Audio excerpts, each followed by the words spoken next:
Hallelujah, purihin ka, Panginoon, at tayo po ay makakaupo na. Praise the Lord. At again, mga kapatid, binabati ko po kayo sa pangalan ng ating Panginoon, isang malamig na umaga sa bawat isa sa atin. At ako naniniwala, mga kapatid, bagamat wala yung ating ibang kapatiran, ay patuloy nakikilos ang ating Panginoon. Amen po ba, mga kapatid? Naniniwala ba kayo na may gagawin ng Panginoon sa oras na ito? Amen. Nag-i-expect ba tayo, mga kapatid, na mga bagay o milagro na nagmumula sa Panginoon? Amen. Ganon din po ang Panginoon. Kung gusto po natin na kumilos ang Panginoon sa ating mga buhay sa oras na ito o sa susunod pa na araw, mga kapatid, kailangan din may gawin tayo. Amen? Kasi ang Panginoon, mga kapatid, handa naman niya makinig eh. Handa naman niya kumilos kung kinakailangan. Pero ang tanong, tayo kaya, mga kapatid?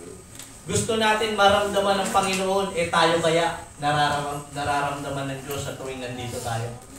Kaya sa oras na ito, mga kapatid, bawat isa sa atin ay pinagpala ng Panginoon. Amen? Sa isang buong taon na iningatan tayo ng Diyos, sa isang buong taon, mga kapatid, na tayo ay nabubuhay, nandito tayo ngayon, magpapasalamat sa ating Panginoon. Amen? Kaya marapat lang, mga kapatid, na ibigay natin ang ating buong atensyon sa ating Panginoon sa oras na ito. Amen po ba, mga kapatid? Kasi isipin ninyo sa loob ng isang buong taon, ilang beses ka naging pasaway. Diba? Hindi natin mabilang eh. Pero ang pag-ibig ng Diyos, ang pag-iingat ng Panginoon, ang pagpapala ng Diyos, patuloy niyang ibinibigay sa iyo. Amen, mga kapatid. Kaya sa oras na ito, mga kapatid, mag-focus tayo sa ating Panginoon. Handa na po ba tayo, mga kapatid? Amen. Sino pong nakakaalam ng team natin ngayon? Ano po ang team natin? Availability. Yan po, mga kapatid, ay hinango dito sa versikulo na John chapter 6, verse 1, verse 3. So sa ating pagsisimula, mga kapatid, walang magsa-search Sino po nakakaalam ng Tagalog ng availability? Sige nga, mga kapatid. Ang makasagot, may prize. Sige nga, mga kapatid. Availability. Sino po nakakaalam ng Tagalog? Walang magsa-search Hindi. Availability. Kasi ang word na availability, madali siya ipaliwanag eh. Diba? Pag sinabing availability, mauunawaan mo siya eh. Diba? Pero, ang tanong, sino po nakakaalam ng Tagalog ng availability? Sige nga. Sige, taas kayo ng kamay. Pwede kayo sumagot. Wala namang minus sa langit kapag mali. Sige. Sagot kayo, hula lang. Hula. Kapag malay nyo ma-check-puhan ninyo, di ba? May prize kayo. Sige, dante. Ha? Bakante. Pwede. Malapit. Malapit na daw. Meron tayong hinahanap na saktong word. Okay, mga kapatid. Hindi. Mamula kayo, mga kapatid. Anong Tagalog ng availability? Kasi lagi natin naririnig yan, di ba? Paggawa ng miracle. Minsan ipinapangaral yan ng ibang mga ngaral. Paggawa. Anong Tagalog? Kasi Pilipino tayo, di ba? Wala namang Amerikano dito. So, napakaalala mo naman na hindi natin alam ang Tagalog ng availability. Sige nga, bago tayo magsimula, alamin muna natin yung Tagalog na. Ano ba yan, mga kapatid? Sige nga. Kakayahan. Pwede. Pwede yun. Pwede yun. Kakayahan. Sige, mga kapatid. May prize kayo pag nasagot nyo yan. Kasi hindi pwede, mga kapatid, na gagawa tayo ng isang team na hindi natin alam kung bakit yun. Tama, mga kapatid. Tama yung sinabi sa Thanksgiving. Hindi naman yung basta-basta ginagawa eh. Hindi yun basta-basta, mga kapatid, na ito ang team natin. Sige, lagay natin yan. Yan po ay hinihingi sa Panginoon. Kaya napaka-importante na alam natin kung bakit yan. Isipin niyo, mga kapatid, anong Tagalog ng availability? Huwag mo sasabihin sa nila kasi sinabi ko sa kanya kagabi. Sige. Mahaba pa naman ang oras natin eh. Paggawa. Sige. Lagi nandyan. Laging nandyan. Pwede.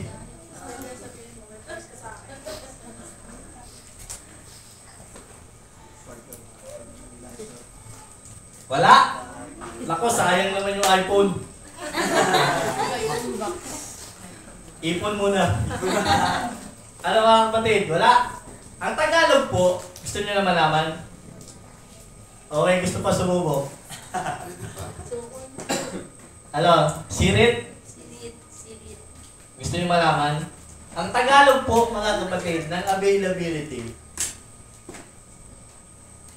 kakayahang magamit. Ayun. Kakayahan, malapit. Kaya malapit na kakayahan. Ang Tagalog po, mga kapatid, ng availability ay kakayahang magamit. Ayon kay Google, mga kapatid, availability means the quality of being able to use or obtain. Yun po, mga kapatid, yung tinatawag na availability. Yung quality. Yung being able to use, yung handa ka nang gamitin. Handa ka na, mga kapatid, na kapag tinuro ka, handang-handa ka. Yun po yung tinatawag na availability. Parang sa motor. Diba? Kapag ang mga customer nagtatanong mga kapatid sa sariling sasakyan, okay ba yan? Walang problema yan. Alam nyo, madalas namin sinasagot, walang problema yan. Sasakyan mo na lang yan. Lahat, ang makina, ang lahat ng switch, lahat ng wiring, ayos yan. Sasakyan mo na lang. Gas in ko na yan. Yun po, mga kapatid, ay yung tinatawag na availability. Na kapag ikaw ay tinuro at inilagay, mga kapatid, sa isang bagay, handa ka. Ready to use ka na. At isa pa, mga kapatid, na meaning ng availability, the quality of being close at hand and ready for use. Parehas lang, di ba? Pangatlo, the quality of being at hand when needed. Kapag kailangan. Ito yung tipo, mga kapatid, na kapag kailangan ka, handa ka. You are available. Amen, mga kapatid. Availability. At ang sabi dito, mga kapatid, our availability is our own responsibility. Amen. Tama, mga kapatid? Responsibilidad po ng bawat isa sa atin yan. Para yung kaligtasan eh. Ang sabi po ng Bible, work out your own salvation. Tama? Ang kaligtasan mo, trabaho mo yan, sarili mo. Ganon din po, mga kapatid, ang tinatawag na availability. Sarili po nating trabaho yan. Amen po, mga kapatid? Amen. Hindi po yan trabaho ng kung sino-sino o ng ibang tao. At lalong hindi po yan trabaho ng Diyos. Amen po, mga kapatid. Trabaho po natin yan. Hindi po yan trabaho ng Panginoon. Ang trabaho lang ng Diyos, mga kapatid, is to give an opportunity. Tama, mga kapatid? Yun ang trabaho ng Diyos. Bigyan ka ng oportunidad. Tingnan nyo, mga kapatid, yung nangyari kay Peter pati doon sa kapatid niya. Di ba? Sa Matthew chapter 4 verse 18 to 20. Kung babasahin po natin yung mga kapatid, ang ating Panginoon, nung siya ay nagsimula, mga kapatid, sa ministeryo, siya po ay naglalakad sa tabing dagat. At nakita niya yung dalawang magkapatid. Nakita niya yung dalawang magkapatid na si Peter at si Andres. At ang sabi ng ating Panginoon sa dalawang ito, sumunod kayo sa akin, gagawin ko kayong mamamalakaya. Kasi, mga kapatid, pag sinabing mamamalakaya, yan po ay mangingisda. Kasi yun ang trabaho ni Peter sa kanyang kapatid. At karamihan po sa panahon dati ng mga tao, mga kapatid, ang trabaho talaga mangingisda. Nung lumapit, mga kapatid, o tinawag ng ating Panginoon itong dalawang magkapatid ito, sabi niya, sumunod kayo sa akin, gagawin ko kayong mamamalakaya. Di ba, mga kapatid, ang ating Panginoon, magbibigay lang siya ng opportunity. Amen, mga kapatid. At yung dalawang ito, binigyan sila ng opportunity ng Diyos, mga kapatid, para maging fisher of man. Then Peter and his brother, mga kapatid, ang response nila sa ating Panginoon sa verse 20. Ang sabi ng Biblia, iniwan nila ang lahat ng bagay. Iniwan nila at sumunod sa ating Panginoon. Diba mga kapatid, when Jesus gave them an opportunity, they made themselves available for Jesus. Diba? Ginawa nila yun mga kapatid. At kung iisipin mo mga kapatid, yung trabaho nila na yun, yun lang talaga yung hanap buhay nila. Diba mga kapatid? Kasi yun lang naman ang trabaho, yun ay isa sa mga trabaho nung unang panahon mga kapatid. Kasi bilang lang naman eh. At isa doon ay pagiging mangingisda. At nung tinawag sila ng Panginoon, binigyan sila ng opportunity ng Diyos mga kapatid. Iniwan nila ang kanilang ginagawa para lang sumunod sa ating Panginoon. Diba mga kapatid? Tinanggap nila nang walang tanong-tanong mga kapatid. Eh tayo kaya? Tingin niyo mga kapatid. Tayo kaya? Amen? Amen. Pwede bang mahingihan ninyo mga atensyon? Tayo kaya mga kapatid? Sa oras na yung pagkakataon na bigyan ka ng opportunity ng Diyos, available ka ba? Handa ka bang iwan ang lahat para sumunod sa Panginoon? Isipin niyo mga kapatid, sa oras na bigyan ka ng pagkakataon ng Diyos na magamit sa kanyang kalooban, handa ka ba? O tayo yung tipo ng tao mga kapatid na napakaraming reasoning? Handa ka ba mga kapatid?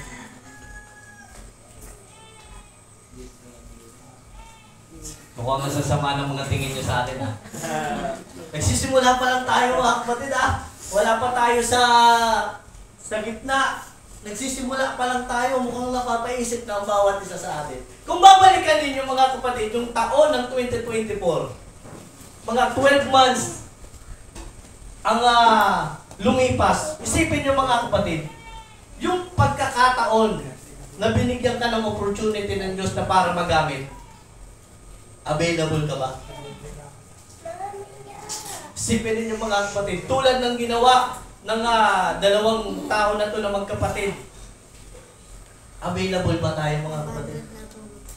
Ayos na ba yung ating dyan? Yung okay na? So ito mga kapatid, nagpahanda ako ng mga, dahil ito naman ay last Sunday, so gusto ko sana ang lahat makikooperate. Pwede ba yun? Amen. Ay, di sumagot yung iba. Pwede ba yun mga kapatid? Amen. Yan. So, nagpahanda ako mga kapatid ng papel. Ayan. Pakibigyan po sila. Ayan. May mga papel dyan. Ang gagawin nyo po sa papel na yan, magsusulat kayo, syempre. Hindi nyo yung gagawin aeroplano, ha? May mga pangsulat ba tayo dyan? Pati po yung mga bata. Hindi, kahit nakawag na lang yung mga bata. Sir Ash. Yung mga bata. Yung may isip na.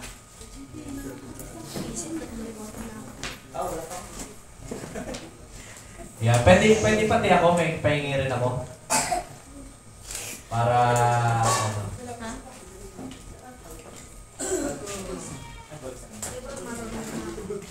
hingin ko lang yung oras mga kapatid kasi maaga pa naman.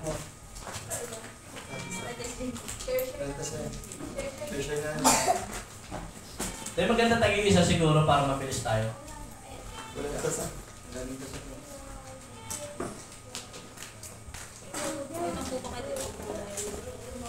Yan, pahingi rin ako. This is the first time mga kapatid na gagawin ko to sa aking pangangaral. So sana makikooperate po tayo. Okay na po lahat? Merong papel na po lahat? May papel na po lahat? Amen. Ballpen, pangsulat. May pangsulat na po. Amen. Kayo po sa mga lalaki, may pangsulat na po kayo? Lahat? So ang gagawin nyo po dyan mga kapatid, lahat tayo magsusulat ha, hindi po pwedeng wala kayong may susulat. Kasi ang isusulat niyo po dyan mga kapatid, yung mga bagay na meron kayo, na sa tingin nyo magagamit ng Diyos. Halimbawa, marunong ako magluto. Di ba? Sa mga nanay ako, marunong ako magluto. O hindi lang naman ang mga nanay marunong magluto, kahit meron din mga kabataan na marunong magluto. Sulat nyo yan. Marunong ako magluto kasi pwede magamit nyo ng Panginoon eh. O halimbawa, marunong ako kumanta. Ayan. Yung mga ganung bagay, nagigets ng mga kapatid yung gusto kong sabihin. Ilagay niyo dyan. Halimbawa, ako, kaya kong magbahagi ng salita ng Panginoon. Ayan yung mga bagay, mga kapatid, na pwedeng magamit ng Diyos. Isulat niyo dyan mga kapatid. Kasi, naniniwala kasi ako mga kapatid, bawat isa sa atin may uniqueness. Amen? Lahat tayo may pinagkakaiba-iba eh. Hindi tayo tinawag ng ating Panginoon, mga kapatid, nang wala lang.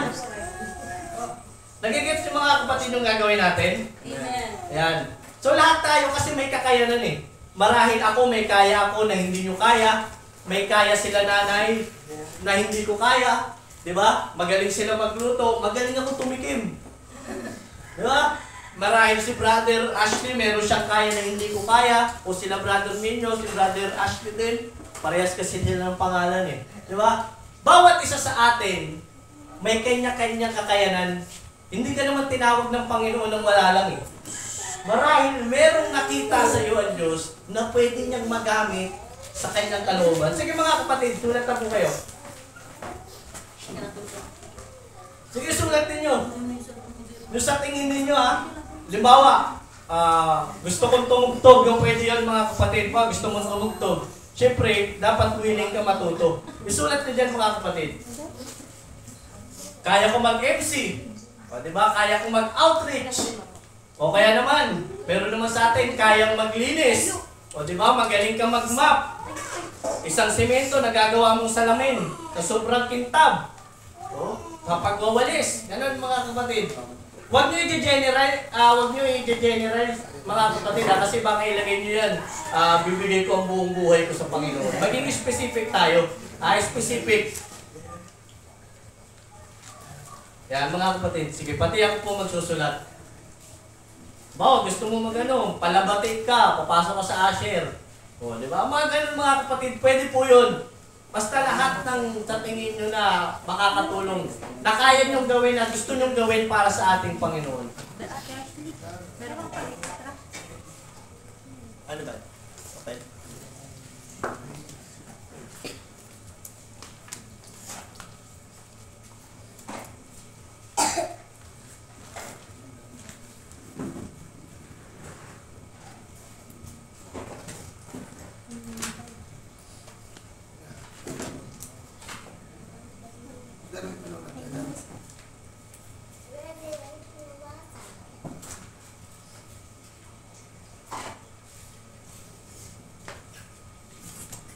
Magtinda daw.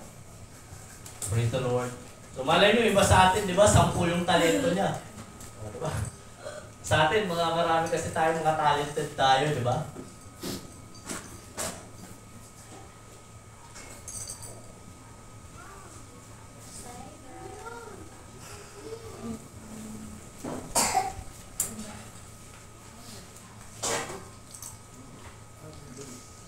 Kahit ilan yan ha. Sulat nyo lahat. Bawa, ikaw friendly ka. O, diba? Kasi sa paglilingkod sa Panginoon, kailangan ng friendly.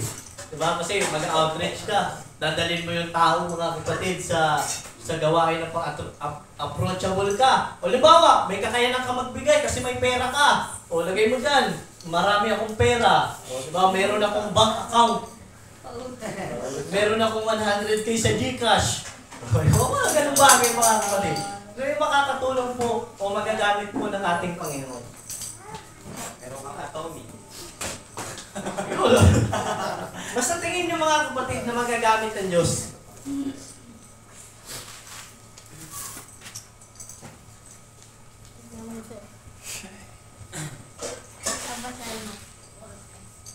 Hingin ko na yung oras mga kapatid ha. Ito naman ay last Sunday na. Mama magana. Magana.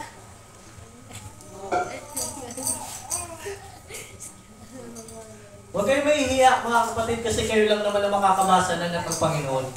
Hindi ko naman babasahin yan dito sa harap.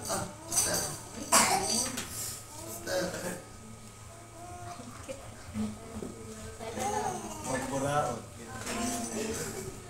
Hindi nalagyan pangalan na. Huwag na nalagyan ng pangalan. Hindi ko naman yan kukunin sa inyo lang yan. Okay na po? O meron pa kayong gustong isulat? Sige, okay lang. Take your time. Wala pa namang alas 11. Yung preaching ko mga kapatid, saglit na lang to. Nga pa rin nilagay ko dito. Sige, okay lang kahit ilan mga kapatid. Mas maganda ka mas marami. Di ba? Kasi gamit na gamit ka ng Diyos.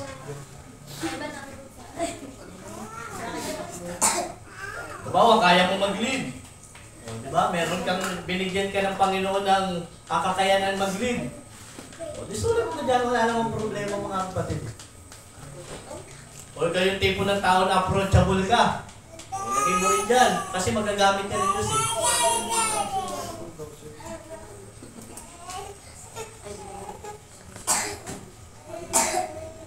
Okay na? Take your time. Kahit hanggang bukas tayo.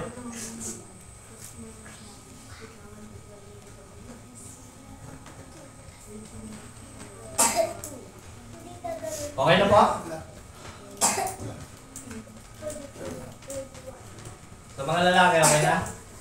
Brother, maitay na lang natin yung mga nanay. Magtimpla daw. Sige, okay lang po. Okay lang po.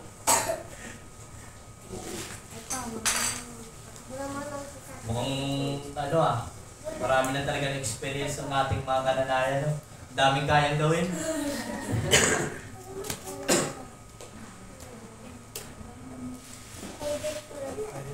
Kaya kung gumawa ng assignment.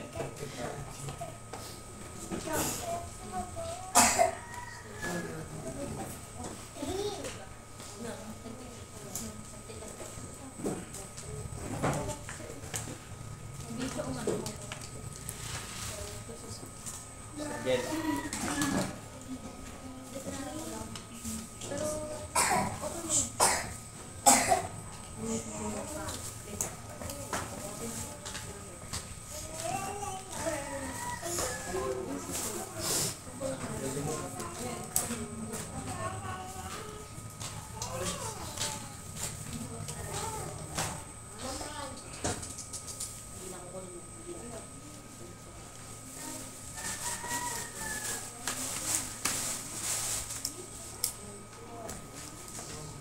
Okay na po?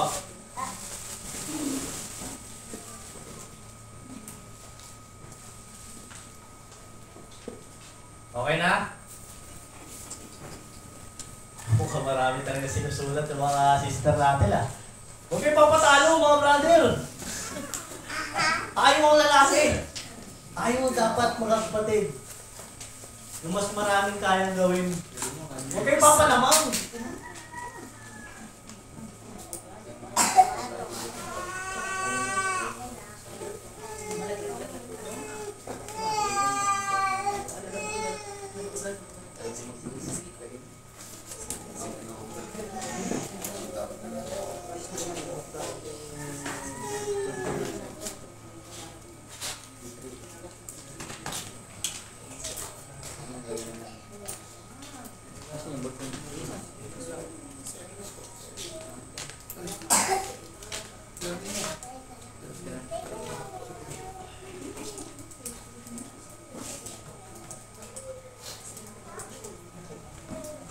Bentirato ng araw. Baliktaran.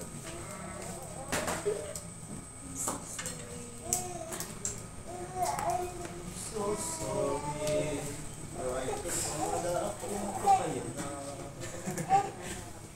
Okay na po? Okay na? Lahat na tapos na magsabing amen. Amen. Okay na po? Okay na po. Yeah. Praise the Lord. So ganito ngayon mga kapatid, no? Itupi po natin. Tupinin nyo. Kahit anong tupi. Ngayon mga kapatid, nakikinig tayo ng salita ng Diyos, hawakan lang po natin yan. Pwede ba yun? Huwag na huwag po natin bibitawan ha. Huwag natin ilalapag kung saan-saan. Huwag natin ipapahawak sa iba. Huwag natin ilalagay sa bulsa. Sa kamay lang po natin. Kasi yung mga nilagay nyo, nasa sa inyo naman yan eh. Tama ba? Mga kapatid? Lahat naman yan, nasa sa inyo eh. Okay na po? Amen. Amen. Hawakan po natin. Hanggang matapos mga kapatid itong gawain ng ating Panginoon. So, dako tayo sa salita ng Diyos. John chapter 1, verse 6. Ito po ay binasa natin mga kapatid. Ito po ay patungkol sa isang miracle na ginawa ng ating Panginoon na kung saan siya po ay nagpakain ng libo-libong tao sa pamamagitan po ng 5 tinapay at 3 isda. Tama, mga kapatid? So, baybayin natin mga kapatid. Magsimula tayo dito sa verse 1 hanggang 2. Ang sabi po sa verse 1, praise the Lord. No, pagkatapos mangaral ng ating Panginoon, siya po mga kapatid ay naglakad doon sa tabing dagat, mga kapatid. At ang sabi sa verse 2, nakita niya ang mga tao. At ang sabi diyan mga kapatid, nakita niya ang lubhang maraming tao. Pag sinabing lubha, marami yun. Sabi nga dito sa English great multitude. Ibig sabihin, napakarami mga kapatid. Hindi natin alam ang bilang, pero ang sigurado, ito po ay napakaraming tao. At ang sabi diyan, at sumusunod sa kanya ang lubhang maraming tao sapagkat kanilang mga kikita ang mga tanda na ginagawa niya sa mga may sakit. So, nung tinanaw ng ating Panginoon, iginala niya ang kanyang mata, nakita niya ang lubhang maraming tao na nagsisisunod po sa kanila. Bakit daw sila nagsisisunod mga kapatid? Bakit daw? Ayon doon sa nabasa natin, ang sabi diyan, because they saw His miracles which He did on them. Kaya sila sumusunod sa ating Panginoon mga kapatid. Kasi nasaksihan nila yung miracle na ginawa ng Diyos sa kanila. Naunawaan yung mga kapatid, marahil lang iba sa kanila ay may mga sakit. Diba? Pinagaling ng ating Panginoon. Marahil lang iba sa kanila ay bulag, pipi, mga kapatid. Pinagaling ng Panginoon. At yun ang dahilan mga kapatid, kung bakit sila nagsasunod sa ating Panginoon. Amen? So, ibig sabihin, itong mga tao na ito, katulad din natin sila. Amen mga kapatid? Amen.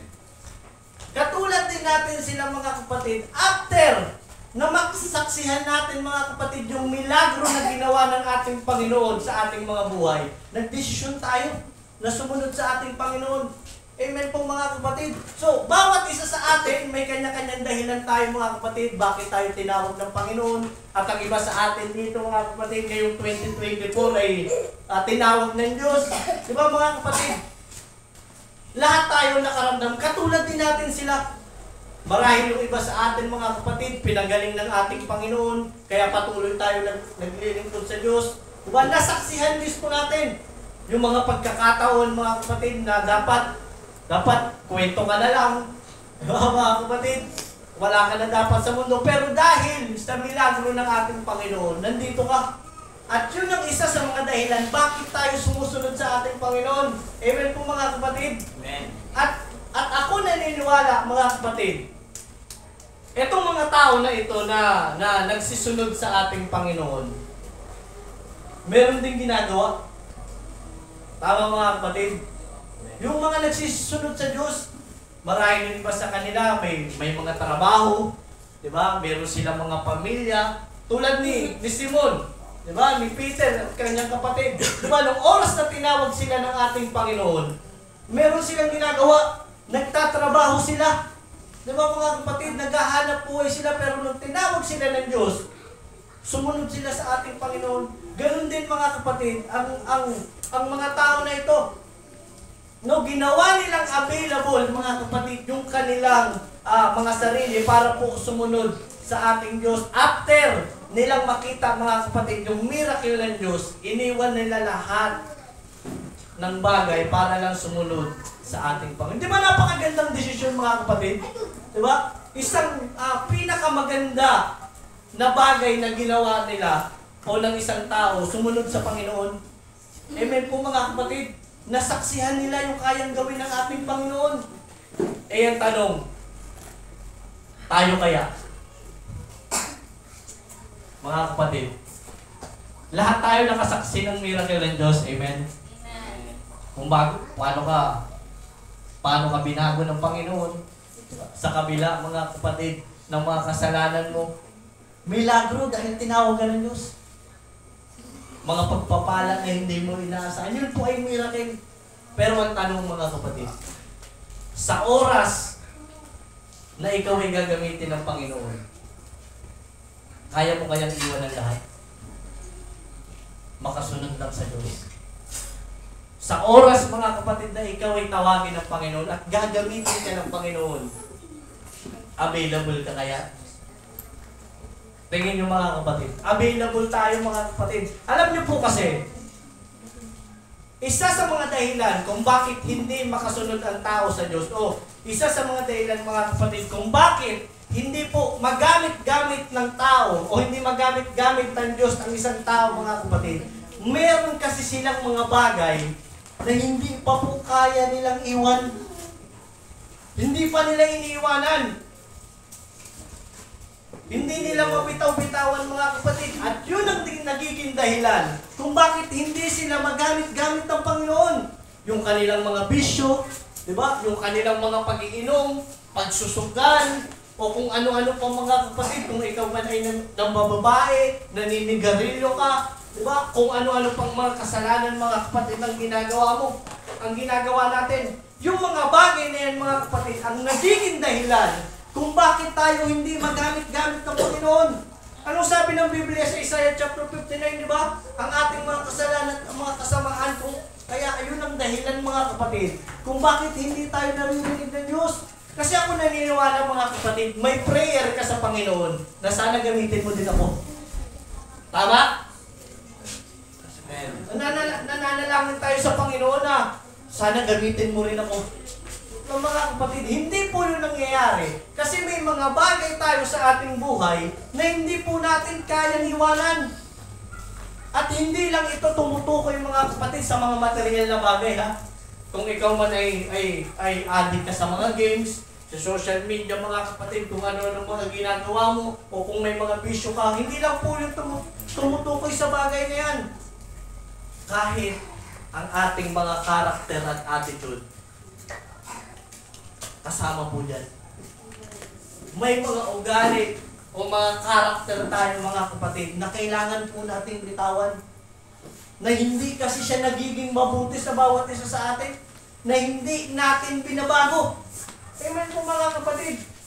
At alam nyo kung minsan at madalas, yan po ang dahilan kung bakit ang isang Kristiyano ay hindi magamit-gamit ng Diyos. Mainitan ng ulo. Di ba? Moody. Ayun ang mahirap mga kapatid eh. Di ba? Masyadong madamdamin. Hindi marunong magpatawad. Nagtatanim ng hatred mga kapatid sa ibang tao. Ba, ayan po ang dahilan kung bakit hindi makakilos ang ating Panginoon. Yan po ay isa sa mga dahilan kung bakit hindi makakilos ang Panginoon sa ating mga buhay. Yung mga bagay na hindi pa po natin binibitawan, na gusto ng Panginoon, bitawan mo na. Amen mga kapatid. No, may mga bagay pa rin sa ating mga buhay mga kapatid na hindi natin mabitawan kung bakit hindi tayo makapagpatuloy sa Diyos. Hindi tayo makausad. Kasi yung mga pagkakataon mga kapatid na binigyan ka ng opportunity ng Diyos na magamit. Diba? Halimbawa, mag-MC ka na sana. Pero dahil ikaw ay may topak, moody ka, hindi natutuloy. Diba? Nakakita ka lang ng mga bagay na hindi maganda na nangyari sa loob ng church, naramdaman mo, hindi ka natutuloy. Diba? Hindi natutuloy mga kapatid. Nagpapadala tayo sa mga bagay na nakikita natin at nararamdaman natin. Amen mga kapatid, imbis na sana ikaw ay magagamit na, ikaw sana mga kapatid mararating mo na yung pangako ng ating Panginoon sa iyo. yung plano ng Diyos para sa iyo. Pero dahil mga kapatid, sa mga bagay na hindi natin mabitaw-bitawan, hindi po yun natutuloy. Mga kapatid, ilang beses na ba tayo ginagamit ng Panginoon mga kapatid? At ilang beses na rin tayo naudlot o ilang beses na naudlot mga kapatid na dapat gagamitin ka na ng Panginoon. Hindi na natin mabilang mga kapatid. Yun, mga kapatid, ay dahil sa mga bagay na hindi po maganda sa ating buhay. Amen po mga kapatid. Kailangan na natin baguhin. Diba? Isipin nyo itong maigi mga kapatid. Ano? Okay pa ba tayo? Amen. Nakikinig pa ba tayo ng salita ng Panginoon? Amen. Isipin nyo maigi. This 2024, mga kapatid, kung ikaw man ay nagtanim ng hatred sa puso mo, ng galit sa puso at isipan mo mga kapatid, kailangan mo na yan iwan. Kasi yan yung bagay na yan, hihilahin ka ng pababa. Kasi para yung buto eh. Diba? Pag yan ay patuloy mong itinanim at nadiligan yan, bubunga uli yan. Diba? Nagpatawad ka. Diba? Okay na. Pero hindi mo inalis, hindi mo kinakalimutan yung nangyari. Diba? Tutumbo uli yan. Naunawaan niyo mga kapatid. Kaya mga kapatid, lahat ng bagay na hindi po maganda na nangyari dito sa 2024 na ito, iwanan na po natin. Huwag natin hayaan mga kapatid na papasok ang bagong taon ng 2025 na bit-bit pa rin natin yan. Amen. Kasi hindi makakakilos ang Panginoon eh. Hindi natin alam kung ano ang gagawin ng Diyos sa bawat isa sa atin sa 2025. Amen. Pero ang sigurado may gagawin siya. At hindi yun mangyayari mga kapatid kung hindi pa rin natin bibitawan yung mga bagay na ayaw ng Diyos na nasa sa iyo. Kailangan na natin baguhin mga kapatid. Kung ikaw yung tipo ng tao na nagtitiktok ka pa rin, diba, naninigarilyo ka pa rin, kailangan mo na iiwan kasi ayaw ng Diyos yan. Paano ka gagamitin ng ating Panginoon na sa kanyang nagawa kung ikaw mismo mga kapatid hindi malinis ang iyong buhay? Naunawaan yung mga kapatid. Malay natin, next year, ang iba sa atin ay gagamitin para mangaral ng salita ng Panginoon. Amen. Mangangaral ka ng salita ng Diyos. Pero sa puso mo hindi tama. Di ba mga kapatid? Hindi po pinapahintulutan ng Panginoon yung mga ganyang bagay. Halimbawa, di ba? May ugali ka na madamot ka. Eh paano kung ikaw pala yung gagamitin ng Panginoon para lumago mga kapatid itong gawain ng Diyos? Kung hindi mo yan babaguhin, paano ka gagamitin ng Panginoon?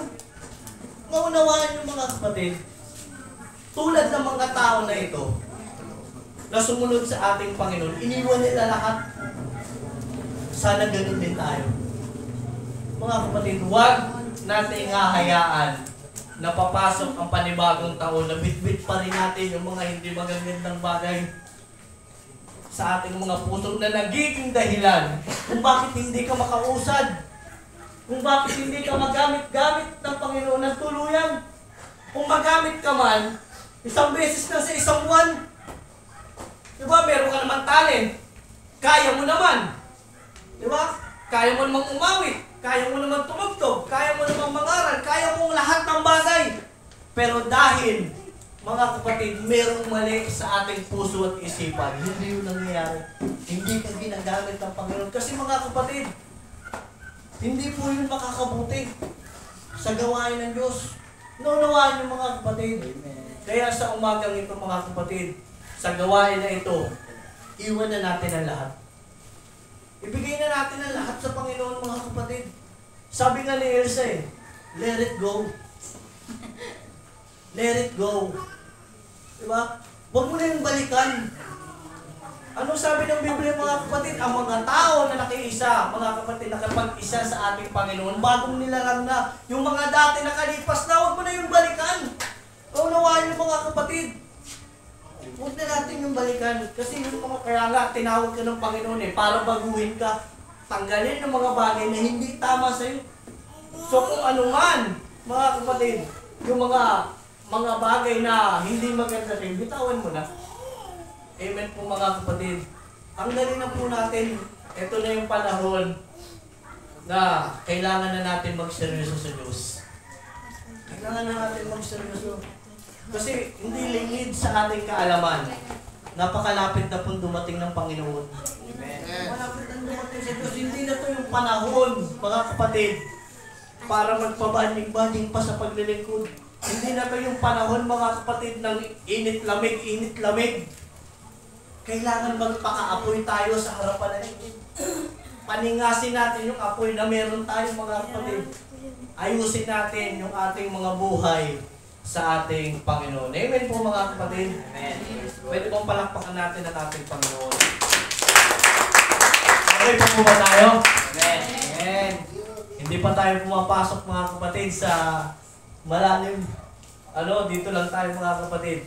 John chapter 6, verse 3 to 4. So tuloy natin mga kapatid. Ang sabi dyan, nung makita ng ating Panginoon yung lubhang maraming tao, sabi sa verse 3, at umahon si Jesus sa bundok, at doon naupo siya nakasama ang kanyang mga alagad. Verse 4, malapit na nga ang Pasko na pista ng mga Hudyo. So skip natin ito mga kapatid, diretso tayo sa verse 5. Ang sabi sa verse 5, itinanaw nga ni Jesus ang kanyang mga mata, at pagkakita na ang lubhang maraming tao, mga tao'y lumalapit sa kanya, ay sinabi kay Felipe, saan tayo magsisibili ng tinapay upang mga kakakain ang mga ito. So nung nakita ng Panginoon yung lubhang maraming tao na nagsisilapit sa kanya o nagsisisunod sa kanya, mga kapatid, lumapit siya sa isang alagad niya na nagngangalang Felipe.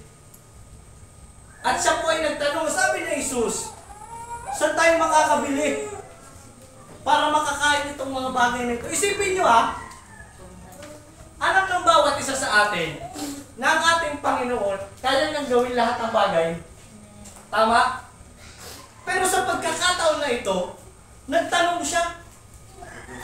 At take note itong panahon na ito, hindi pa po sila napupuspos ng Espiritu Santo. Hindi pa bumababa ang pangako ng Panginoon. Pero nagtanong ang Diyos. Tingin nyo kaya bakit? Tingin nyo mga kapatid.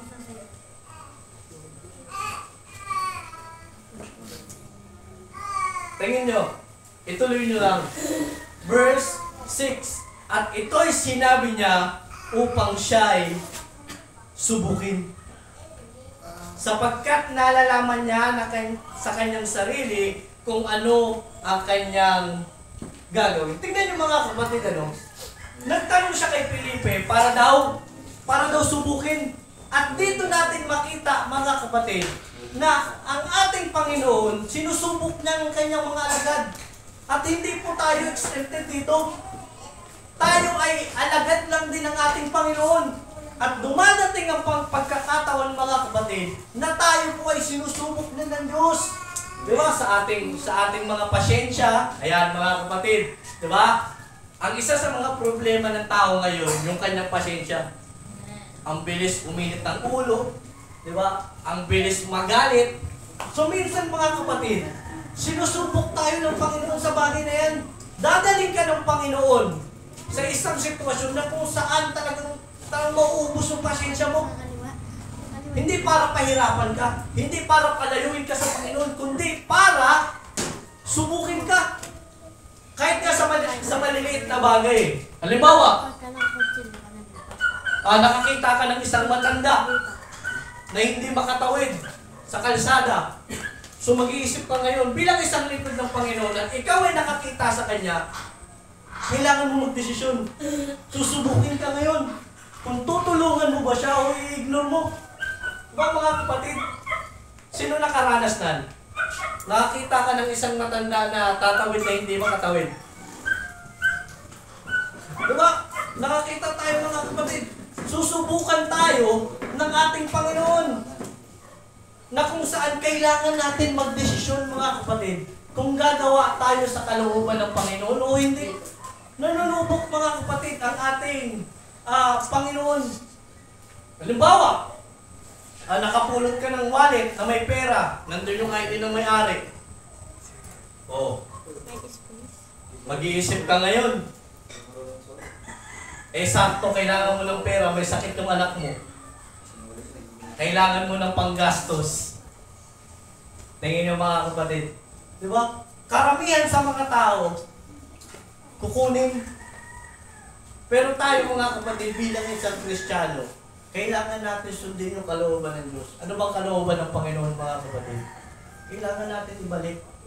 Diba? Ano bang mga bagay mga kapatid na napupulot natin na hindi sa atin mga kapatid, kailangan natin ibalik sa may-ari. Kasi yun mga kapatid, yung kailangan o gusto ng ating Panginoon na gawin po natin. Lalo na yung mga pagkain sa lamesa na hindi sa inyo. Mga pagkain sa rep na hindi naman sa inyo, tapos kakainin ninyo. Mga kapatid, simpleng bagay, di ba? Pero alam niyo bang pag nanakaw yun? Magnakaw ka ng piso, magnakaw ka ng 1,000, parehas ng pagnanakaw yun. Kapag ikaw ay kumuha ng isang bagay na hindi ka nagpaalam at hindi sa iyong mga kapatid, pagnanakaw yun. Naunawaan yung mga kahit maliliit na bagay mga kapatid. Do kailangan natin magdesisyon mga kapatid kung susunod ba tayo sa kalooban ng ating Panginoon. Naunawaan yung mga kapatid. Amen. At pangalawang dahilan kung bakit hindi tayo magamit-gamit ng Diyos. Alam niyo kung ano mga kapatid? Dahil sa maling pagpili. Maling desisyon at maling aksyon. Mga kapatid, madalas dito tayo nahuhulog eh. Minsan dito tayo nagkakamali mga kapatid. Alam niyo kung bakit? Kasi minsan, nagdidesisyon tayo base sa nararamdaman natin. Nagdidesisyon tayo mga kapatid without asking God. Diba? Dahil ikaw ay nasaktan, dahil ikaw mga kapatid ay na-disappoint, gagawa ka ng isang bagay kung saan masasatisfy ang sarili mo. Kaya kung minsan mga kapatid, hindi tayo magamit-gamit ng Diyos. Tunawaan yung mga kapatid, nagdidesisyon kasi tayo mga kapatid base sa nakikita natin o nangyayari sa paligid natin. Amen mga kapatid. Yung mga ginagawa natin para sa ating Panginoon, dahil ikaw ay nasasaktan, dahil hindi mo gusto yung mga nakakasama mo, dahil hindi, mga kapatid, maganda yung nangyayari sa paligid mo, ayaw ka. Ayoko. Hindi naman nila na-appreciate yung ginagawa ko eh. Di ba? Hindi naman nila ako pinapansin dun eh. Bakit ka ba nandito? Para ba sa tao? Di ba para sa Panginoon naman? Nandito tayo para sa Diyos. Hindi para kung kanino lang. Naunawaan niyo mga kapatid. Ang dahilan o pangalawang dahilan kung bakit hindi nagagamit ng tao mga kapatid. Yung kakayanan na magamit dapat yung tao. Isa sa mga dahilan mga kapatid, dahil sa maling desisyon, maling aksyon na ginagawa natin. Diba, ilang beses ka na ba nagkamali mga kapatid sa buhay mo? Diba? At ilang beses ka na nagmahaltak ng tao na sinaktan ka? Diba mga kapatid? Masakit. Maling desisyon, maling aksyon. Alam niyo mga kapatid, tignan niyo si Jonah. Kilala niyo si Jonah? Siya po ay binigyan ng opportunity ng Diyos na gamitin at ipadala siya doon sa lugar ng Ninive para mangaral na salita ng Panginoon. Pero anong ginawa niya mga kapatid? Anong pinili niya? Gawin yung gusto niya. Lumayo siya. Sa doon dapat siya pupunta sa Ninive. Pero mas pinili niyang hindi sumunod sa ating Panginoon. Ano nangyari sa kanya mga kapatid? Nahirapan siya. Kinain siya ng balyena mga kapatid. Alam niyo alam niyo po mga kapatid, napakahirap. Maniwala po kayo sa akin. Kahit ako mismo, naramdaman ko sa aking sarili. Kapag ikaw ay gumawa ng maling desisyon, maling aksyon sa paglilingkod mo, mahihirapan ka bumalik. Maniwala kayo sa akin mga kapatid. Doon tayo madalas mga kapatid eh. Di ba? Base sa nararamdaman natin. Der, ano, ikaw magpipreach. Der, hindi eh. Nag-break kami. Di ba? Der, ikaw mag-ano. Ayoko, Der. Lagi natin tinatanggihan. Alam niyo mga kapatid, kapag ang Panginoon ay nagbigay ng isang opportunity, i-grab nyo na. Naunawaan niyo mga kapatid, gumagawa tayo ng aksyon base sa nakikita natin o nangyayari sa paligid natin. Ang sabi po ng Biblia, dito sa Proverbs chapter 3 verse 5, ito'y alam na natin mga kapatid. Anong sabi diyan? Huwag kayong manangan sa sarili niyong karunungan. Tumiwala kayo sa Panginoon. At anuman ang lakad ninyo, isanggunin niyo ang Diyos. Magtanong kayo sa Panginoon. At anong sabi doon? Itatama niya ang lahat ng iyong mga lakad. Huwag tayo padalas-dalas ng desisyon mga kapatid. If we need to make a decision, don't decide by your own. Naunawaan niyo mga kapatid. If we need to make a decision, don't decide by your own. Ask God first. Tanungin mo muna ang ating Panginoon mga kapatid. Kung ano ba yung dapat mong gawin, i-guide ka naman ng Diyos eh. Naunawaan yung mga kapatid. At kung babalikan natin yung mga tao na itong mga kapatid, yung mga tao na nagsisunod sa ating Panginoon, they made a right and perfect decision. Sumunod sila sa Panginoon. At anong action nila mga kapatid? Yung pagsunod nila. Nung nakita nila, mga kapatid, yung miracle ng ating Panginoon, nagdesisyon sila, susunod sila sa Panginoon. Kasi minsan yun yung nagiging problema sa atin eh. Nagdidesisyon tayo ng isang bagay na gusto natin gawin sa Panginoon. Mag-outreach na ako. Pero wala namang ginagawa. Naunawaan yung mga kapatid. Lagi tayo nagdidesisyon. Pero yung action na minsan na ginagawa natin, hindi tama. Alam niyo mga kapatid, lahat ng bagay may tamang proseso. Lahat ng bagay mga kapatid, may tamang proseso. Kailangan lang natin tanungin sa ating Panginoon mga kapatid. Kailangan natin tanong sa Diyos para i-guide tayo ng Diyos. Ituro niya sa atin mga kapatid kung ano yung tamang daan o tamang aksyon na dapat nating gawin. At itong mga tao na ito mga kapatid, they follow Jesus. Diba? Isipin niyo mga kapatid ha, kahit yung kanilang mga trabaho, iniwan nila, ipinagkatiwala nila yung kanilang mga buhay sa Panginoon.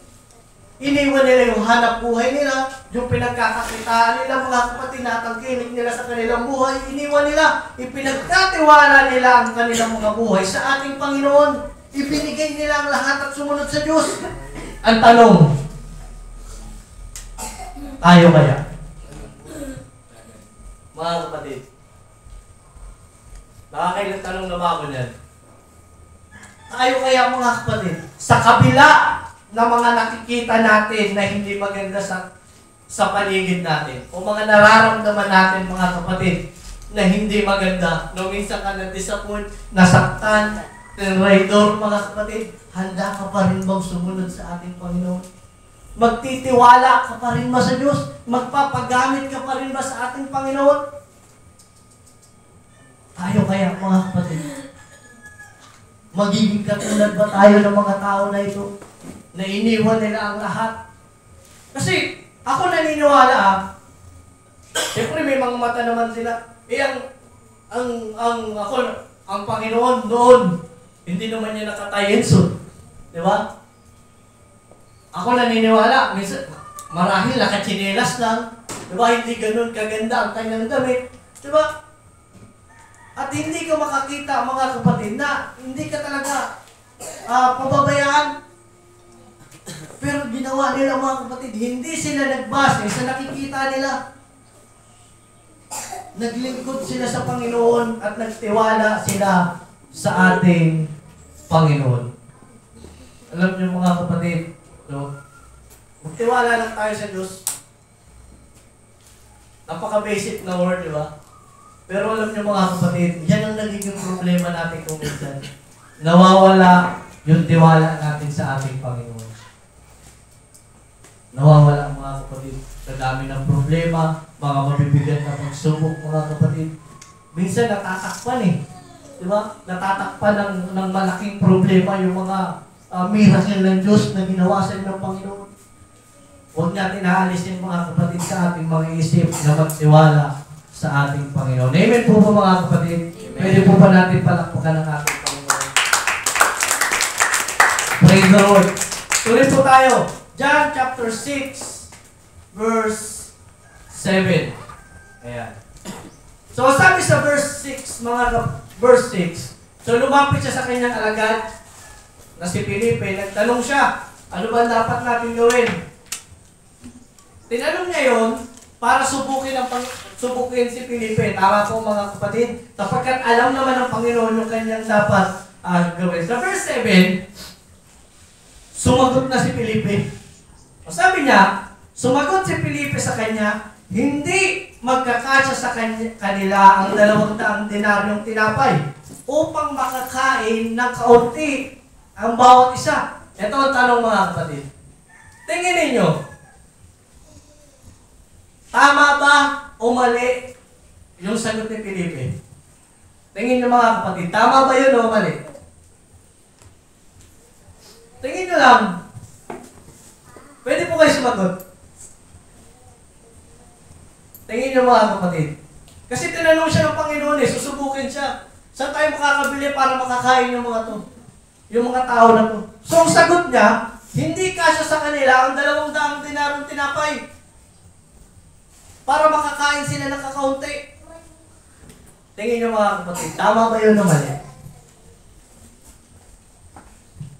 Hello? Para sa lahat ng tanong ko, nakatulala kayo sa akin. Tingin nyo mga kapatid, tama yun. Tama naman yung sagot niya eh. Kasi siyempre, yung tao na yun, kasi pag sinabing lubhang marami, talagang napakarami. Walang bilang na ibinigay sa mga bersikulo na ating binasa, mga kapatid. Pero ako naniniwala, libo-libo yun. At hindi kasya ang 200 tinapay. Baka ngayon iba dyan mga kapatid, 2 tinapay pa ang kunin eh. Diba mga kapatid? Walang mali mga kapatid doon sa sagot. Alam niyo kung anong mali? Tama naman yung sagot niya. Pero mali yung gusto niya mangyari. Hindi kasya sa kanila yung 2 tinapay upang makakain sila ng kakaunti. Tuloy natin mga kapatid para mag-get niyo yung aking pinupunto. Ituloy natin sa verse 8. Sinabi sa kanya ng isa sa kanyang mga alagad na si Andres. Ito na. Pumasok na si Andres. Nagsalita si Andres mga kapatid na kapatid po ni Peter. Sa verse 9, nasabi dyan, may isang batang lalaki rito na mayroong 5 tinapay na sabeda at 2 isda. Datapwat gaano ang mga ito sa ganyang karamihan. Tingin nyo may mali sa mga sinabi nila? Tingin nyo may mali mga kapatid sa sinabi ni Felipe at ni Andres? Tingin nyo mga kapatid? Tingin nyo na. Wala pong mali doon. Pero meron silang nakalimutan. Alam niyo kung ano nakalimutan nila? Kung sino yung kausap nila. Diba? Isipin niyo mga kapatid, si Felipe at si Andres, alagad po sila ng Panginoon. Kasama sila ng Diyos at naniniwala akong mga kapatid, nasaksihan nila kung paano magmilagro ang Panginoon. Pero sa pagkakataon na itong mga kapatid na nagtanong ang Diyos, anong sabi ni Felipe mga kapatid? Hindi kasya ang 2 denaryo. Tama naman eh. Hindi naman talaga kasya ang 200 tinapay. Baka nga sa atin kulang pa yun eh. Diba? Mga kapatid, ang mali lang doon, nakalimutan nila kung sino ang kausap nila. Sabi ni Felipe mga kapatid, upang makakain sila ng kaunti. Sino nagkulang sa atin? Yung mga tao, mga kapatid, na nagsisunod sa Panginoon, kailanman hindi yung pinagkulang ng Panginoon.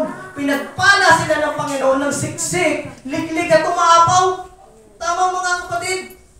At ang sinabi naman ni Andres, mga kapatid, merong isang lalaki dito. Meron siyang 5 tinapay, 3 isda, pero paano magkakasya? Tingnan niyo mga kapatid, di ba? After nilang masaksihan ng miracle ng ating Panginoon, nagduda sila sa kung anong kayang gawin ng Diyos. Anong sabi ng Biblia mga kapatid? Sa Luke chapter 1 verse 37, for with God, nothing shall be impossible. Lahat ng bagay kayang gawin ng Diyos. Amen? God is a powerful God. Napaka-makapangyarihan ng Panginoon mga kapatid. He can turn the impossible to possible.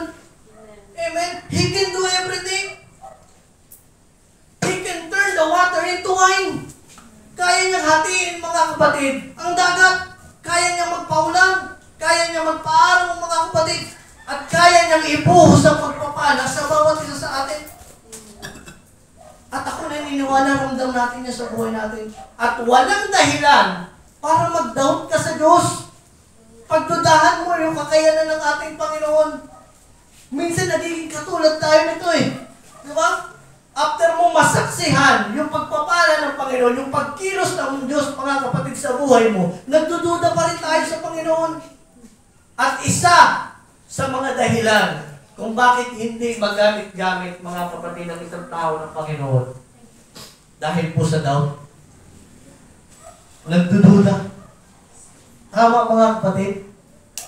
Kung bakit minsan hindi ka magamit-gamit ng Diyos dahil nagdududa ka.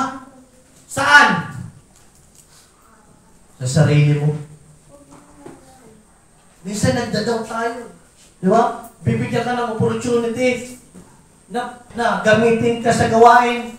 Hindi ko po yan kaya. Hindi ko po yan. Hindi po ako marunong. Alam niyo mga kapatid, huwag niyo pagdudahan yung mga sarili. Alam niyo kung bakit? Diyos na hindi nagduda sa inyo. Diba? Pagkatiwalaan niyo rin yung sarili niyo. Bakit? Kasi ang Diyos nga nagtiwala sa inyo eh. Amen po mga kapatid.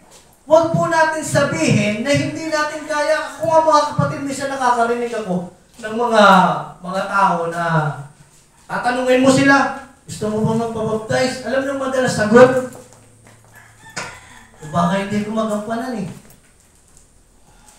Baka hindi ko kaya. Diba? Ikaw ang mangaral, brother. Hindi ko po kaya. Hindi po ako marunong. Hindi mo talaga yun kaya kung ikaw ay mananangan sa sarili mong karunungan. Naunawaan niyo mga kapatid. Alam niyo po, ang paglilingkod po sa Diyos o sa paglilingkod po sa ating Panginoon, hindi po yan patungkol sa kaya mong gawin at sa kung ano yung magagawa mo. Naunawaan niyo mga kapatid? Ulitin ko po sa paglilingkod po sa ating Panginoon, hindi po yan patungkol sa kaya mong gawin o sa magagawa mo pa. Yan po mga kapatid ay patungkol sa kayang gawin ng Diyos at sa gagawin ng ating Panginoon. Naunawaan niyo mga kapatid? Kung ikaw mga kapatid ay gusto mo talaga matuto, makapangyarihan naman ng Panginoon eh. Diba? Kayang gawin ng lahat. Alam niyo mga kapatid ako, simula nung gamitin ako ng ating Panginoon sa pagtutog, hindi naman ako ganun karunong eh. Naunawaan niyo mga kapatid? Pero dahil sa tulong at awa ng Panginoon, hindi ko naman sinasabi na napakagaling ko ngayon, pero sa tulong at awa ng Diyos, merong mga nadagdag sa aking karunungan patungkol sa pagtutog. Amen mga kapatid? Hindi tinitignan ng Diyos kung anong kaya mo. Sabi nga dito, God does not begin by asking about your ability. God is asking about your availability. Hindi niya tinitignan kung anong kaya mong gawin eh. Tama? Yung availability mo. Tingnan niyo yung tinawag na si Peter sa kayong kapatid. Diba sabi niya, sumunod kayo sa akin. Gagawin ko kayong mamalakaya. Marunong ba kayo mag-English? Diba? Wala namang ganun tanong eh. Marunong ba kayo mag-ganto? Marunong ba kayo mag-ganyan? At take note ha, Si Peter, mga kapatid, at yung kanyang kapatid na si Andres, sila po ay mangingisda. Hindi naman natin minamaliit yung mga mangingisda. Siyempre, malaking tulong yan sa bawat isa sa ating mga kapatid. At ako naniniwala, mga kapatid, marahil hindi naman sila nakapagtapos ng pag-aaral, pero pinili sila ng Panginoon. Kasi bakit? Merong nakita ang Diyos na pwedeng magamit niya sa kanyang kalooban, sa kanyang mga plano.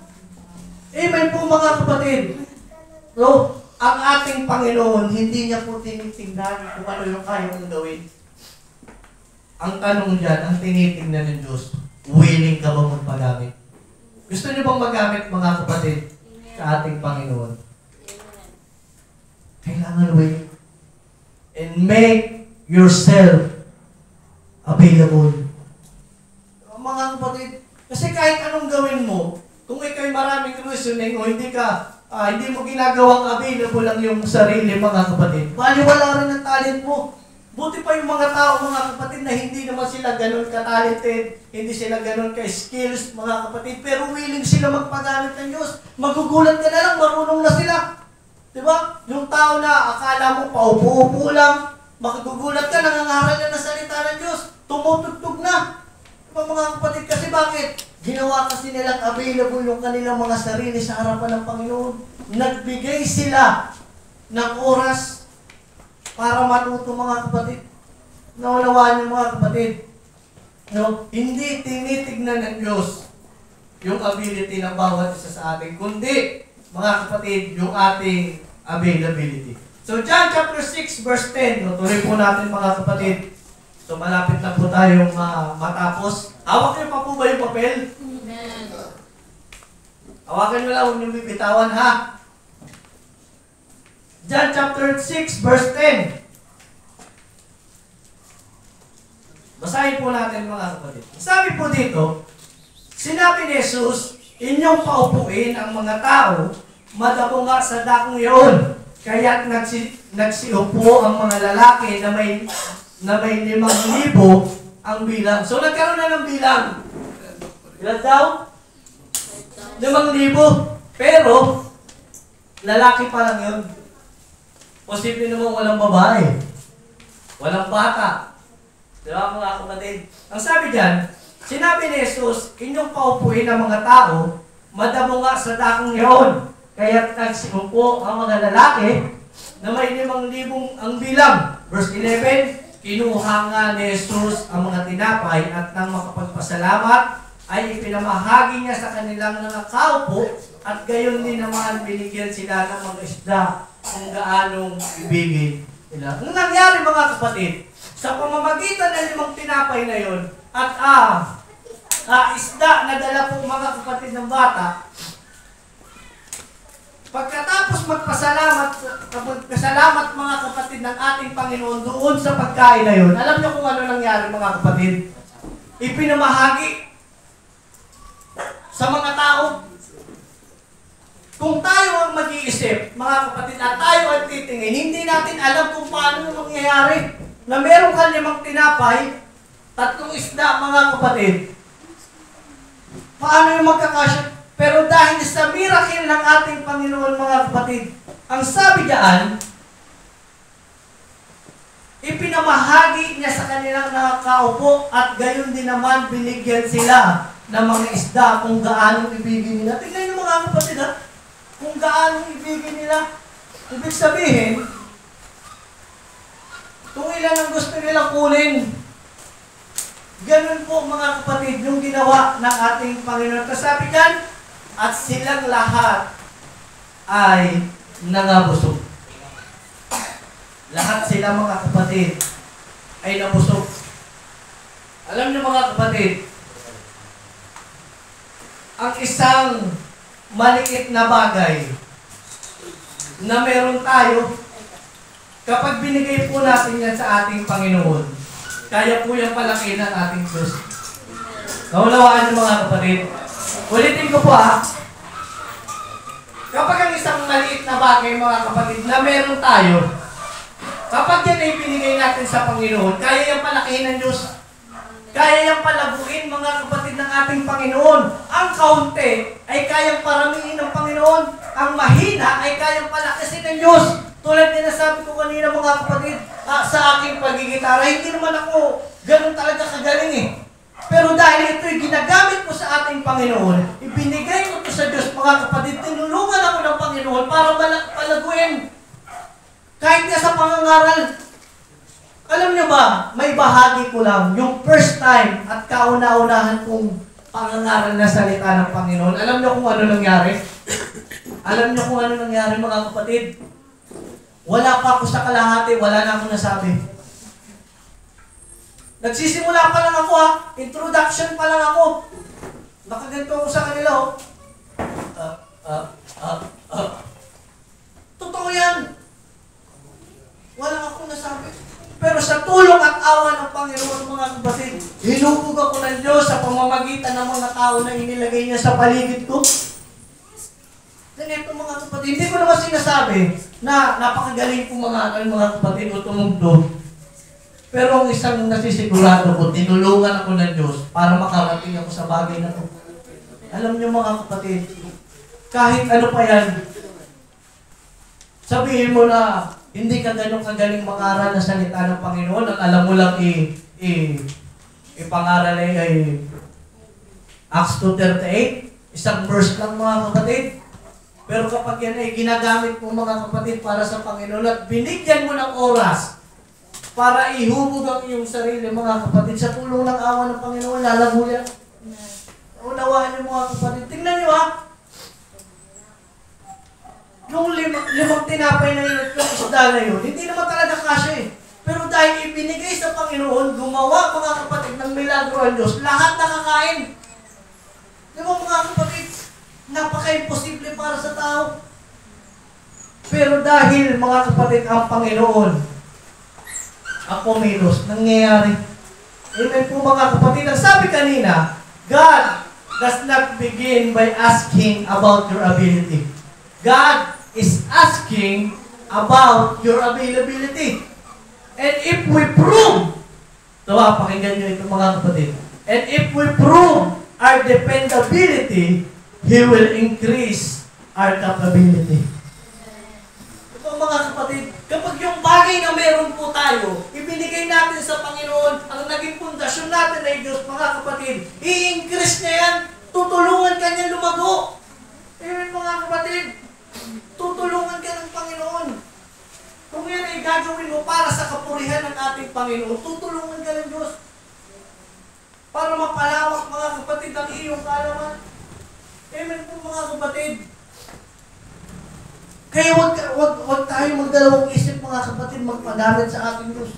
Huwag nyo sabihin na ito lang ang kaya ko eh. Huwag mo sabihin mga kapatid na 5 piso lang yung pera ko eh. Ano kaya magagawa ng 5 piso? Kung every offering 5 piso binibigay ko, malaking tulong yun. Kung itatimes mo yun mga kapatid, linggo-linggo magbibigay ka. Ito lang ang pera ko talaga eh. Mga kapatid, kapalakihin ng ating Panginoon. Kailangan lang natin ibigay at mahumingi mga kapatid ng tulong sa ating Diyos. Naunawaan ng mga kapatid. Hindi lang tayo natulong sa Panginoon mga kapatid. Huwag natin pagdudahan yung ating mga sarili. Parang sinabi natin mga kapatid na walang kayang gawin ng ating Panginoon. Tulad nga ng pinag-aralan natin mga kapatid. Wala pong imposible sa Diyos. Lahat ng bagay kayang gawin ng ating Panginoon. Asa na po yung papel? Yan. So dito na tayo mga kapatid sa conclusion natin. Meron akong 10 minutes para mag-alas 12. Balikan natin yung bata. Ang sabi dyan mga kapatid, sa verse 9, ay 2 isda lang pala yun. Kala ko 3. May isang bata dyan mga kapatid na ay dalang 5 tinapay at 2 isda. Hindi kasi mga kapatid, kung babasahin natin, hindi kasi nabanggit yung edad. Diba? Hindi natin alam kung katulad lang ni Ayong, diba, ganyang bata, o ni brother, Hindi nabanggit yung edad. Pwede na siyang limang tinapay at 2 isda. Pero kung babasahin natin sa English, sino po may mga English dyan? Ang sabi dyan, sa English, there is a lot here. Ayan po, kasi sabi dyan mga kapatid, may isang batang lalaki rito. Pero sa English, ang sabi dyan, there is a lad here, L-A-D, lad. Alam niyo ba mga kapatid kung ano ibig sabihin ng lad? Ang sabi po ni Google, lad means a male person of any age between early boyhood and maturity. Yan mga kapatid, yun po yung tinatawag na lad. At doon natin makita mga kapatid na yung batang ito, nandoon siya sa gitna mga pag sinabi kasing boyhood, nasa teenager siya, sabi niya kasi, between boyhood and maturity, ibig sabihin nandun na siya sa punto mga kapatid, na kaya niya nang magdesisyon sa sarili niya. Naunawaan ng mga kapatid, yun po yung bata, na nandun siya sa point mga kapatid, na nasa gitna siya ng teenager at maturity. Nandun siya sa gitna. So ibig sabihin, kung titignan natin, kaya niya magdesisyon sa sarili niya. Tama mga kapatid? Kasi isipin nyo, isang batang may dalang 5 isda, tapos 2 tinapay, bata lang na maliit. 3 taong gulang, tingin nyo mga kapatid. Diba hindi niya naman kaya eh. Pero ayon mga kapatid dito nga, sabi nga, yung lad means male person of any age between early boyhood and maturity. Kaya niya na mag-isip, magdesisyon sa kanyang mga sarili. Sa kanyang sarili mga kapatid. Pero kaya dahil nandoon siya sa lugar na yung kung saan nagsisusunod ang mga tao sa ating Panginoon. Ibig sabihin mga kapatid, kaya niyang mag-isip. Nandun siya kasi nag-isip siya na gusto niyang sumunod sa Panginoon. At dahil may dala siya, hindi man nakaisulat dito kasi ito yung possible na mangyari. May dala siyang pagkain na kanyang makakain. Kasi alam niya sa sarili niya na magugutom siya. Tama mga kapatid, magugutom siya. Siyempre para yun sa kanya. Pero yung pagkakataon ng mga kapatid, na kinailangan yung kanyang bitbit, mga kapatid, ibinigay niya yun sa Panginoon. Ibinigay niya, mga kapatid, sa Diyos. At sa pamamagitan ng batang ito, mga kapatid, nabuksan ang isip ng kanyang mga alagad na sa Filipo at si Andres. Diba? Na hindi dapat natin nililimitahan ang kayang gawin ng Panginoon. He can do anything, mga kapatid. He can do everything, mga kapatid. Para gumawa ng miracle. Alam niyo, mga kapatid, God always use those who are available. Yung ginagamit ng Diyos, yung mga available, yung ready to use, yung handang magpagamit mga kapatid. At ako naniniwala, nakita ng Diyos ang bata na ito.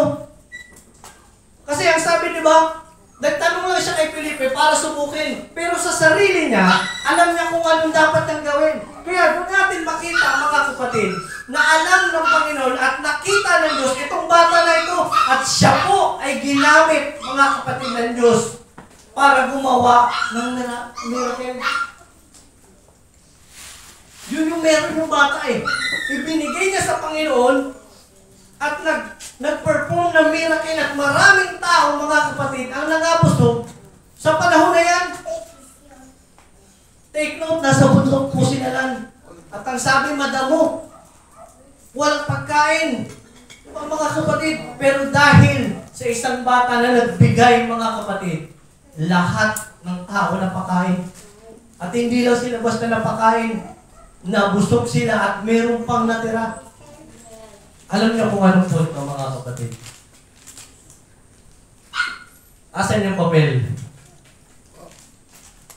Yung mga bagay na yan, lahat yan meron tayo. Tama? Mga kapatid. Lahat yan sa atin, mga kapatid. Pero ang tanong, kaya mo ba yan ibigay sa Diyos? Na sa pagdating ng 2025, Panginoon, you can use me. Pwede mo akong gamitin. yung mga bagay, mga kapatid, na kaya mong gawin. Kaya mo ba yan ibigay sa Diyos? Na kung ikaw, mga kapatid, kaya mong magsalita, magaling ka magsalita, pwede kang mangaral na salita ng Panginoon. Pero ang tanong, handa mo ba yan ipagamit sa Diyos? Kasi hindi natin alam, mga kapatid eh. Tulad nga na sabi ko kanina, hindi natin alam kung paano kikilos ang Panginoon next year. Diba? Malay natin. Diba? Dahil ikaw ay may ugali ka na mapagbigay at yan ay ginamit mo sa ating Panginoon. Hindi natin alam. Ikaw pala ang gagamitin ng Diyos para mapaayos itong bahay sa bahan ng Panginoon. Diba? Hindi natin alam. Malay mo, meron kang talento, mga kapatid, na kumausap sa mga tao at may encourage sila. Hindi mo alam na ikaw pala ang gagamitin ng Panginoon para marami pang kaluluwang maligtas. E paano kung ipagdamot mo? Tingin niyo, mga kapatid. E paano kung hindi mo yan ipagamit sa ating Panginoon? Hindi makakakilos sa Diyos. Alam niyo, mga kapatid, our availability makes room for the miracle of God. Yung availability na meron tayo, mga kapatid, yun ang nagiging daan kung bakit makaperform ng miracle ang Diyos. Mga kapatid, huwag natin ipagdamot, mga kapatid, sa ating Panginoon. Tingnan nyo isang halimbawa din yung kay Peter. Meron kasi sa Luke chapter 5 verse 1 to 3. Mababasa natin dyan yung kumpletong nangyari sa dyan chapter 1 verse 6. Noong nangangaral ang ating Panginoon dito sa Luke chapter 5 verse 3, mga kapatid, naglalakad siya sa dagat, meron siyang dalawang bangka na nakita. At isa sa mga bangka na yun, sumakay siya. At yung nagmamay-ari ng bangka na yun, si Peter. Alam niyo, mga kapatid, ang sabi ng Panginoon kay Peter, ilayo mo ng kaunti at nangaral po ang ating Diyos. At kung babasahin po natin yun, mga kapatid, after na magsalita at mangaral ng ating Panginoong Jesus, ang sabi niya, mga kapatid, kay Peter, ihagis muli yung lambat mo. Ihagis muli yung lambat mo. At ano nangyari, mga kapatid? Nag-perform ng miracle ng Diyos sa pamamagitan, mga kapatid ni Peter. Diba? At ako naniniwala, mga kapatid, maraming tao ang namangha sa bagay na yun. At maraming tao sa oras na yun, mga kapatid, nagsisunod sa Diyos. At yun na ngayon nangyari. Diba? Sa John chapter 6 verse 1. John chapter 6 verse 1, mga kapatid. Nagsisunod sila sa Panginoon. Dahil, mga kapatid, dahil hinayaan ni Peter, mga kapatid, na sa pamamagitan niya, mag-perform ang Panginoon ng miracle. Alam niyo, mga kapatid, make yourself available para po sa Panginoon. Kasi hindi natin alam ikaw palang gagamitin ng Panginoon para mag-perform ng miracle sa loob ng church o sa buhay ng ibang tao. Huwag natin ipagdamot, mga kapatid. Hayaan natin na kumilos ang ating Panginoon sa ating mga buhay. Kapag nakakita ka ng isang tao, mga kapatid, na nangangailangan ng kalakasan, hayaan mong gamitin ka ng Panginoon. Hayaan mong magsalita ka, mga kapatid, ng encouragement patungkol sa Panginoon. May mga tao nangangailangan na salita ng Diyos, huwag kang maging pipi. Hayaan mong gamitin ka ng Panginoon, mga kapatid, para ipangaral ang salita ng Diyos. Kasi baliwala ang ating mga talento Baliwala yung mga bagay na sinulat natin dito. Kung hindi natin ipagamit sa Diyos, baliwala, mga kapatid, yung mga skills, talent, mga kapatid, na meron tayo na ibinigay sa atin ng Panginoon. Kung hindi natin ipagamit sa Diyos, masasayang lang din. Kaya, mga kapatid, ano po? Huwag natin ipagdamot sa Diyos. Na sa pagpasok, mga kapatid, ng 2025, lahat ng sinulat natin sa papel na yan, ibigay natin sa Diyos. Ibigay natin sa Panginoon. Huwag natin hayaan, mga kapatid, na tayo po ay taga-upo lang. Kasi nasa sa atin yan Ang sabi nga kanina, mga kapatid, our availability is our own responsibility. Trabaho po natin yan. Nasa kamay natin kung tayo ay magpapagamit sa Panginoon o hindi. Amen. At ang gusto ng ating Panginoon, mga kapatid, gamitin ang bawat isa sa atin. Huwag natin ipagdamot. Kung meron kang kakayahan, ipagamit mo yan sa Diyos. Kasi nangangailangan ng ating Panginoon, mga kapatid, lalo na dito sa church natin, mga kapatid. Walang masyadong tumutugtog. Walang masyadong ginagamit, mga kapatid, sa pangangaral. Iilan lang. Marami sa atin may talento mangaral. Marami sa atin, mga kapatid, may kakayanang kumanta. Lalo na sa pagluluto. Di ba? Ako yun. Bakit hindi mo yan ipagamit sa Panginoon? Mga kapatid, kasi hindi tayo dinasenyo ng Panginoon, hindi tayo tinawag ng Panginoon para lang umupo dyan. Merong plano sa iyo ang ating Panginoon. Kailangan mo lang gawing available yung sarili mo para sa Panginoon. Hayaan mo lang gamitin ka ng Panginoon. Huwag mo ipagdamot, mga kapatid, yung iyong buhay sa Diyos. Ngayong umaga, mga kapatid, the opportunities, the miracle, the empowering, all started with availability. Yung nagsisimula yan, mga kapatid. Kasi isipin niyo, mga kapatid, ha? Si Peter, tinawag siya ng Panginoon. May ginagawa siya dun, ha? May ginagawa siya, nagtatrabaho siya nung tinawag siya ng Panginoon. Eh, paano kung hindi? Kung sabihin ni Peter, mga kapatid, may ginagawa pa ako, iba na lang. Siyempre, kayang gumamit ng iba ng Diyos. Given na yung mga kapatid. Pero isipin niyo, mga kapatid, kung si Peter ay humindi sa ating Panginoon. Isipin niyo yung naging epekto, mga kapatid, diba, nung sumunod si Peter at ang iba pang mga apostol, napakaraming tao na naligtas kahit tayo Diba, mga kapatid, kahit tayo naamuna ng kaligtasan, dahil sa mga tao, mga kapatid, na nagbigay ng kanilang buhay para sa Panginoon. Bakit hindi rin natin gayahin sila? Kasi ako naniniwala, mga kapatid,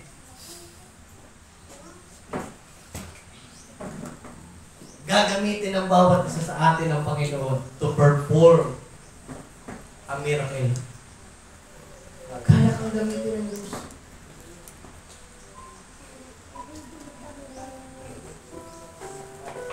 Sa oras na ito, mga kapatid, let's commit ourselves. I-commit natin ang ating mga sarili, mga kapatid, sa Panginoon na sa pagpasok ng taon, Panginoon, handa na akong magpagamit sa iyo. Huwag natin pagdamutan ng Diyos.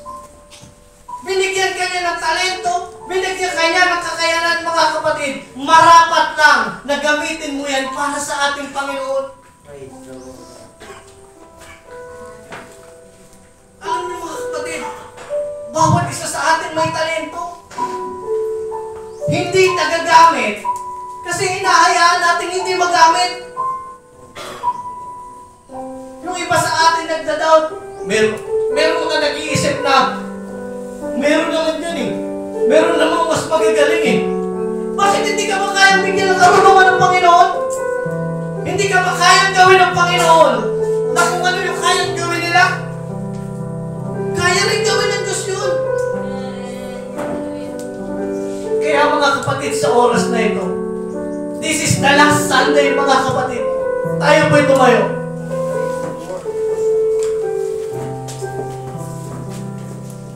Kausapin natin ang Panginoon. Nasa 2024, mga kapatid, minsan ka naging pasaway, minsan mo na pinagdamutan ng ating Panginoon. Let's commit ourselves, mga kapatid, at kausapin natin ang Diyos na sa pagpasok ng 2025, Panginoon, gamitin mo ako. Hallelujah. Nandito ako, Panginoon. I am available, mga kapatid. I am available for you. Hallelujah. Hallelujah. Yung mga bagay na dapat mo nang bitawan, tanggalin mo na. Kung ano man ang mga bagay na iniisip mo na hindi maganda, kung bakit hindi ka nagagamit ng Diyos, bitawan mo na, iwan mo na sa taon na ito. Yung mga bagay na nagiging dahilan kung bakit hindi ka makausad sa paglilingkod, bitawan mo na. Praise the At Lord. magsimula ka ng panibago sa harapan ng Panginoon. Magsimula kang lumakad, mga kapatid, sa kalooban ng Diyos. Hallelujah. Oh, glory. Ihalay natin ang ating mga buhay, mga kapatid. Alam nyo, napakasimpleng pangangaral lang ito, mga kapatid. Ano? Pero yun ang gusto kong sabihin sa atin ng Diyos. Praise the Lord. Ito yung salita ng Panginoon na gustong malaman at malaman, mga kapatid, ipangaral sa atin ng Panginoon. Kasi kung babalikan natin, mga kapatid, ang taon ng 2024, marami sa atin naging busy. Kung babalikan natin yung mga buwan ng 2024, mga kapatid, marami sa atin naging madamo sa oras sa Diyos. Hallelujah. Na simpleng pag-attend ng Bible study. Praise the Lord. Simple pag-attend, mga kapatid, ng prayer meeting, pinagdadamot natin sa Panginoon. Wala ka namang ginagawa. Napakarami nating reasoning sa Diyos. Hallelujah. Mga kapatid, this is about the time na ibigay natin ang buong buo ang ating mga buhay sa Panginoon. Hallelujah. Hindi natin alam kung saan ka gagamitin ng Diyos.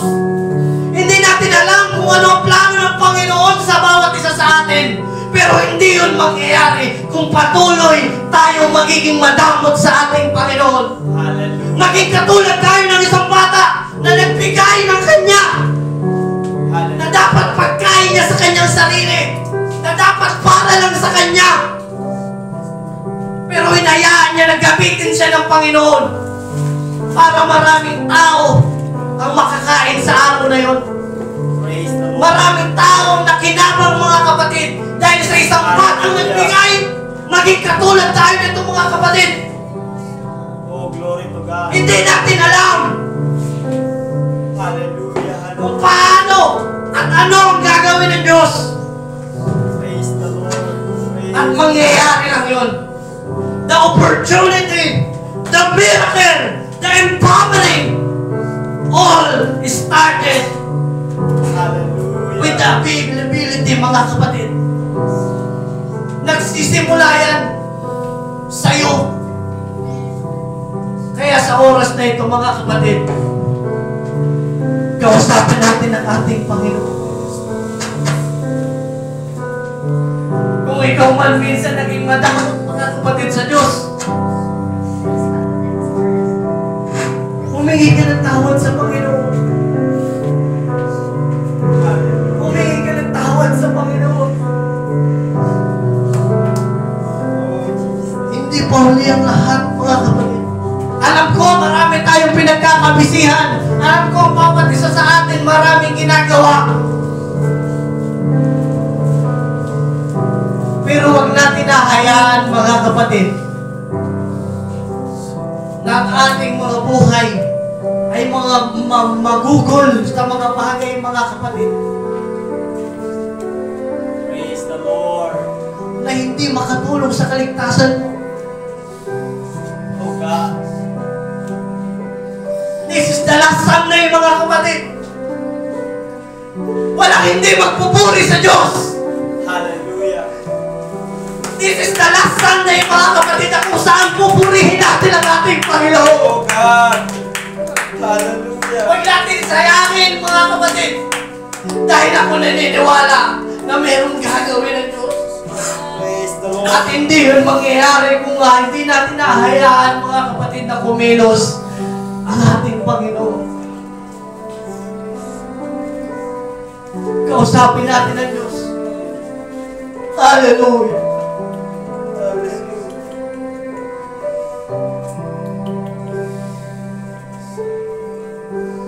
Hallelujah. Hallelujah. Praise the Lord God. Kunin natin pagkakataon na ito, mga kapatid, Oh God. para kausapin ang ating Panginoon. Let's commit ourselves, mga kapatid. Pangako tayo sa Panginoon na Panginoon, ano man ang mangyayari, susunod ako sa iyo. Magpapagamit ako sa iyo, Panginoon. Hallelujah. Oh God.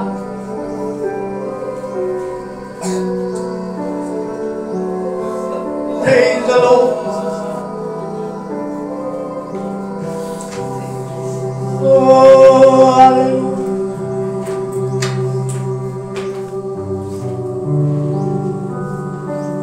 Sige lang, mga kapatid. Kausapin natin ang Panginoon.